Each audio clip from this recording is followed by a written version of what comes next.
Thanks for being here. It's a great honor to be able to share some thoughts about the book of Ruth with you tonight. First, let me take a few minutes and review the content of this story briefly. The book of Ruth is a story of two women, Naomi and her Moabite daughter-in-law Ruth. As the book opens, we learn that a great personal tragedy has befallen Naomi and Ruth. Both of their husbands have died. Without the support of their spouses, Naomi and Ruth are forced to persevere under the harsh conditions of famine and exile. Naomi decides to travel back to her homeland, Bethlehem, in search of food, and Ruth insists on going with her. In Bethlehem, Ruth and Naomi are befriended by a distant member of Naomi's family, a man named Boaz. Throughout the story, Boaz provides generous support to both Ruth and Naomi. At the end of the book, Boaz secures Ruth and Naomi's future by acquiring their land and marrying Ruth. In the last few verses of the book, we learn that the marriage of Ruth has led to the birth of a son named Obed. There are many great lessons in the book of Ruth. Let's start by exploring how the book of Ruth teaches us about the power of chesed, whose English translation is loving kindness. Chesed is understood by our tradition as giving to others selflessly, without any expectation of receiving a similar act of kindness in return. Ruth is a model of chesed. One way Ruth expresses chesed is by refusing to abandon her mother-in-law, Naomi. At a critical moment early in the book, Naomi tells Ruth to not go to Bethlehem with her. Despite Naomi's forceful pleas, Ruth does not choose the security of remaining in her homeland, Moab. She lovingly expresses her commitment to supporting her mother-in-law, Naomi, with these words, which are often quoted in reviews of the book. "Do not urge me to leave you, to turn back and follow you. For wherever you go, I will go. Wherever you lodge, I will lodge.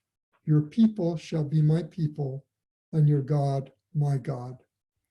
This touching expression of support is very remarkable and models the kind of support we all hope to have during times of tragedy and need.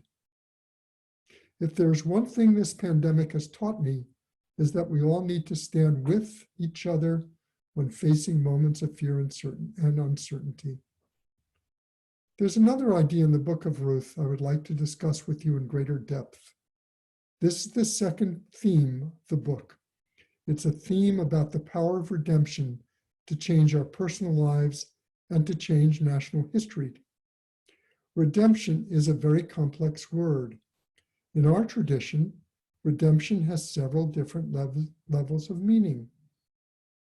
On a personal level, redemption describes the process of being rescued from a place of danger, or it is a way to find relief in a time of need.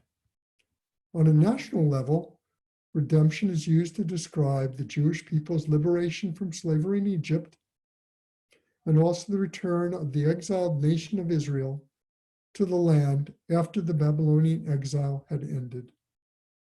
There's a third understanding of redemption, which Jewish theology considers the goal, the dramatic, and the Edenic end of the world's spiritual journey. I'll call it the Messianic redemption. This is thought to be the final and complete redemption, and it will be unfolded by a Messiah that will emerge from the line of King David, the Mashiach ben David. The Mashiach ben David will be the herald of the Messianic age. The story in the book of Ruth visits two levels of redemption. It tells us about personal redemption, and it ends with an allusion to the Messianic redemption. Let's start by discussing personal redemption. The power of personal redemption is modeled by Boaz. When we first meet Boaz, he was returning to his fields and noticed that Ruth is a destitute stranger who is trying to find nourishment by gleaning from the corner of his fields. Boaz begins the process of redeeming Ruth by providing her food and water. Boaz's redeeming energy continues throughout the book. It also extends to Ruth's mother-in-law, Naomi. She identifies Boaz as the family's redeemer. He redeems Naomi's family in a number of ways. At the end of the book, he purchases Naomi's ancestral land, preventing its transfer to other owners. And later, he marries Ruth. Both Boaz's love and generosity provides complete and enduring personal redemption to both Ruth and Naomi. Near the end of the book, we are told that the marriage of Boaz and Ruth has resulted in the birth of a son named Obed. Here is where the theme of redemption shifts, and we're given an allusion to the messianic redemption. The birth of Obed is not an insignificant event in the history of the Jewish people, because it tells us about the story of King David's ancestry. Here are some final verses from the book of Ruth, which I'd like us to remember and do some thinking about. This is the line of Perez. We'll learn about Perez later. Perez begot Hezron. Hezron begot Ram. Ram begot Aminadab. Aminadab begot Nahshon. Nahshon begot Salmon. Salmon begot Boaz. And Boaz begot Obed. Now here comes the clincher. Obed begot Jesse, and Jesse begot David. Obed is David's great-grandfather. Usually when I land upon a genealogy while reading or studying Torah, I cringe. It's a challenge to find meaning in long lists of names that turn up so often in the Torah. The meaning embedded in this genealogy is actually a bit easier to get a handle on. The first noteworthy aspect of this genealogy is that it tells us that the line of ancestors will end with King David, who is thought to be an ancestor of the Messiah ben David. Let's start to unravel this ancestry by looking back at Obed's parents, Boaz and Ruth. Learning about them, we'll learn some important lessons about Judaism's understanding of the Messiah. Let's start with Ruth. Ruth is a Moabite. To understand the ancestry of the Moabites, we must turn back to Genesis 19. In Genesis 19, Lot's daughters conspire to get him drunk and sleep with him.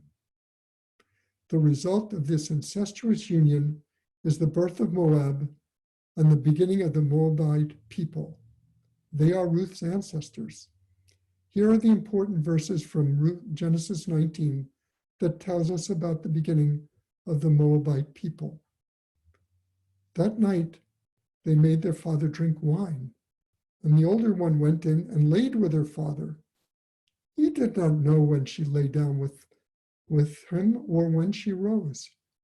The older one bore a son named Moab. He is the father of the Moabites of today. So on the maternal side of David's ancestry is Ruth, who is a Moabite. And in Genesis 19, we learn that the Moabites date back to an incestuous relationship between Lot and his eldest daughter. Now let's look at Boaz's ancestry. He comes from the line of Perez. So, who's Perez? To understand who Perez is, we need to look back at Genesis 38. In Genesis 38, we are told the story of Judah and his daughter-in-law, Tamar. In Genesis 38, Tamar disguises herself as a harlot. Judah does not recognize Tamar as his daughter-in-law and has conjugal relations with her. After their tryst, Tamar becomes pregnant and gives birth to twins. One of the twins is Perez. Boaz's ancestor. So wow, Boaz is also a product of incestuous relationship between Judah and his daughter-in-law Tamar. Now comes the amazing denouement of this genealogy. Judaism's understanding of the ancestry of the Messiah is the Messiah will emerge from the line of King David. And King David has an interesting set of ancestors. On both sides of the ancestral line, Ruth and Boaz, there are incestuous relationships. So King David's great-great-grandparents have incestual relationships in their genealogy. What a dramatic contrast this plays with Christianity's Messiah, Jesus. Jesus is the child of a miraculous and chaste virgin birth. Judaism's understanding of the Messiah, who's yet to come, is that the Messiah will emerge as a result of two incestuous relationships. In addition to the issue of incest in the genealogical roots of Ruth and Boaz, the Messiah's ancestors will result from the marriage of a Jewish man to a Moabite woman. This is also remarkable because the Moabites were thought to be mortal enemies of the Jews throughout much of biblical history. How fitting that the resolution of a historical conflict between nations underpins the ancestor of the Messiah who will bring great peace to the world. I really like this vision of the Messiah. The Messiah will trace back to ancestors who are real people with real problems, rather than from an ideal and miraculous chaste birth. One final thought that is worth sharing is that it does not take perfect people to accomplish personal and even messianic redemption. Redeeming energy is best expressed by everyday people doing the right thing. Perhaps this is another lesson for today.